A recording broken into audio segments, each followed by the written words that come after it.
Au Japon, on mange du poulet au réveillon. Et en Catalogne, si tu ne mets pas un santon les fesses à l'air dans ta crèche, tu risques le malheur pour toute ta famille. Bienvenue dans ce 13e épisode de notre calendrier de l'Avent 2025. Et aujourd'hui, je vous raconte 10 anecdotes insolites sur Noël à l'étranger. Et on commence par le Japon, où dans les années 70, un religieux européen voulait fêter Noël comme à la maison.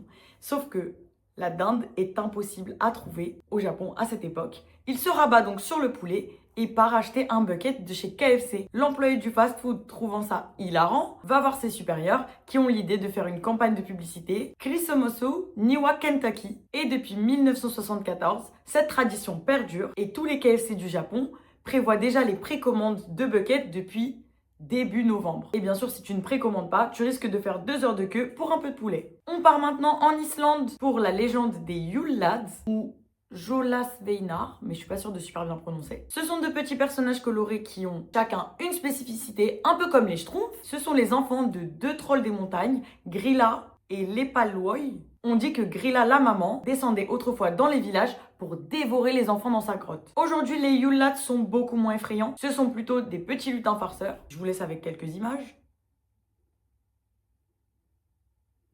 Dès le 12 décembre, ils descendent de leur repère dans l'ordre pour venir rendre visite aux enfants et faire des farces. Chacun a sa spécialité en matière de bêtises et la tradition veut que les enfants islandais posent une chaussure au rebord de la fenêtre pour que les Yule Lads leur déposent un cadeau s'ils ont été sages. S'ils n'ont pas été sages, ils auront une pomme de terre.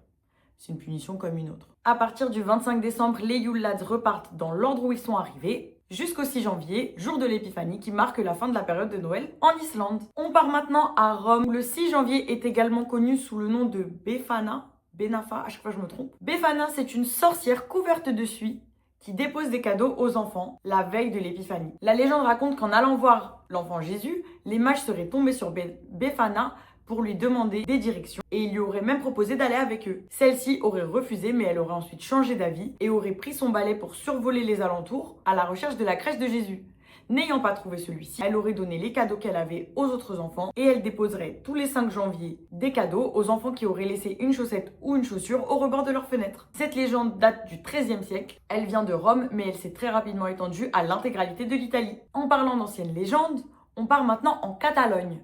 Il existe en Catalogne une tradition de Noël qui consiste à mettre un santon appelé caganer dans la crèche. Il porte un barretina rouge, ce petit chapeau catalan, et il est généralement représenté accroupi, les fesses à l'air. On dit que ne pas le placer dans la crèche porte malheur au foyer. Le placer serait signe de chance et de joie pour l'année à venir car ses excréments fertiliseraient la terre. Le caganer est considéré comme une figure de rébellion et il sert aujourd'hui de satire car on l'utilise pour représenter des politiciens, des stars, des célébrités, des acteurs, des musiciens et toute personne de qui on voudrait se moquer gentiment. On reste toujours en Catalogne pour la légende du Tío de Nadal, plus connu sous le nom de Caga-Tío, qui est un petit rondin de bois, très mignon en apparence, qui ferait caca des cadeaux. Pendant les semaines précédant Noël, les familles nourriraient le Caga-Tío avec des friandises, des fruits, des biscuits et tout ce qu'on peut retrouver sur les tables de Noël. L'objectif est qu'il soit prêt pour le 24. Le soir du réveillon, on chante et on met des coups de bâton au Caga-Tío pour qu'il chie des cadeaux pour les enfants. Dans les temps anciens, le Tío symbolisait la forêt et le fait de s'en occuper symbolisait une espèce de demande de bonne saison hivernale. On le frappait avec un bâton pour produire de la chaleur, de la lumière et surtout chasser les mauvais esprits. Sous l'influence du christianisme, c'est devenu plutôt une fête pour les enfants et un symbole de Noël. On remonte dans les endroits un peu plus frais du continent et on va au Pays de Galles pour une légende vraiment flippante. La Mariluide, en espérant que je prononce bien, est une coutume qui a généralement lieu entre le solstice d'hiver et le nouvel an, où pendant les nuits glaciales du Pays de Galles, des hommes éméchés se décoraient avec des rubans, des guirlandes, des rosettes, et se promenaient de maison en maison avec un bâton sur lequel ils mettaient un crâne de cheval. Ce fameux crâne de cheval était équipé de fausses oreilles, de faux yeux, d'un harnais, de clochettes, et il était recouvert d'un drap blanc. Donc imagine, t'es posé chez toi tranquillement, un groupe de mecs bourrés débarque avec un cheval hyper flippant. Ils chantent à ta porte pour que tu les laisses entrer. La tradition veut que tu refuses, mais qu'au bout d'un moment, tu les laisses entrer.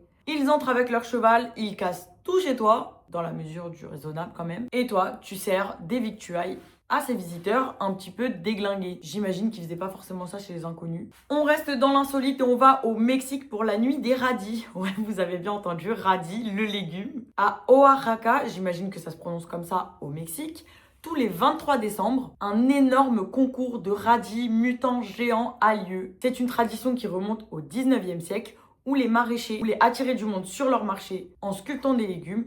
Ils ont commencé par faire des petits concours entre eux et c'est devenu une énorme fête. On représente sur des radis géants qui ont été cultivés exprès pour cette fête jusqu'à la crèche entière des villages. Même Jésus, l'enfant, Marie, des animaux, ce sont des vraies sculptures dingues. J'adorerais voir ça de mes propres yeux. On revient en Europe et on va en Autriche pour un personnage, encore une fois flippant, le Krampus. Le Krampus est un monstre à cornes avec des pieds de chèvre, bien sûr un visage démoniaque, et il accompagne Saint Nicolas. Pendant que Saint Nicolas récompense les enfants sages avec des cadeaux, le Krampus, lui, et les menace de les emmener dans son sac. On voit donc chaque début décembre des adultes déguisés en créatures terrifiantes qui défilent dans les rues avec des cloches au cou et des chaînes en main. Vraiment, l'ambiance, c'est pas les marchés de Noël de Strasbourg. En Norvège, la tradition veut que les familles norvégiennes cachent leurs balais et leurs serpillères de peur que les sorcières et les mauvais esprits les utilisent et envahissent le réveillon.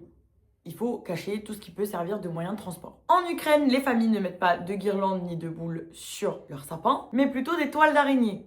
Alors dit comme ça a l'air horrible. Cette coutume vient de l'histoire d'une famille pauvre qui n'aurait pas eu les moyens de décorer son sapin et que pendant la nuit, une araignée aurait tissé des fils argentés incroyablement magnifiques sur le sapin pour soutenir cette famille. Cette araignée leur aurait apporté prospérité et bonheur. Depuis, les Ukrainiens voient les toiles d'araignée comme un signe de prospérité et bien évidemment, ce sont des fausses et très joliment décorées qu'ils mettent sur leurs arbres. En Angleterre, dans la ville de Gloucester, on fait ce qu'on appelle la course au fromage. Chaque année, un énorme rond de fromage est lancé de tout en haut d'une colline. Des dizaines de participants se jettent à sa poursuite en faisant des sauts, des roulades et tout et n'importe quoi.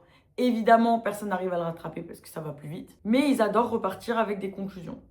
C'est très anglais finalement. À Hong Kong, il y a eu une très forte influence japonaise et depuis cette fameuse campagne publicitaire du bucket dans les années 70, le Père Noël a littéralement été remplacé par le colonel Sanders. Donc dans les décorations de Noël de Hong Kong, on trouve le colonel déguisé en Père Noël et on a aussi parfois, pas toujours, gardé cette fameuse tradition de manger du KFC pour le réveillon. En Finlande, certaines villes ont décidé que la messe pouvait devenir punk. Les chants traditionnels sont donc remplacés par des versions un peu plus rock ou littéralement punk. Tu rentres dans l'église, t'as un groupe de mecs avec un look déjanté, des tatouages, des piercings qui reprend Douce Nuit. Évidemment, on garde l'esprit de Noël, on respecte toujours les églises et les chants dans les rituels de ces églises finlandaises, mais je trouve que l'idée, elle est quand même hilarante. On termine avec 2 anecdotes en Amérique latine. On commence par le Venezuela, où les habitants font littéralement des concours de patins à roulettes pour arriver à la messe en premier. Donc toutes les rues sont fermées, tout le monde met des patins à roulettes, bien sûr surtout les enfants, mais même les adultes y participent. Il y en a même qui s'accrochent à des vélos pour aller plus vite et gagner la course. C'est une ambiance très festive, très sympa pour aller à la messe.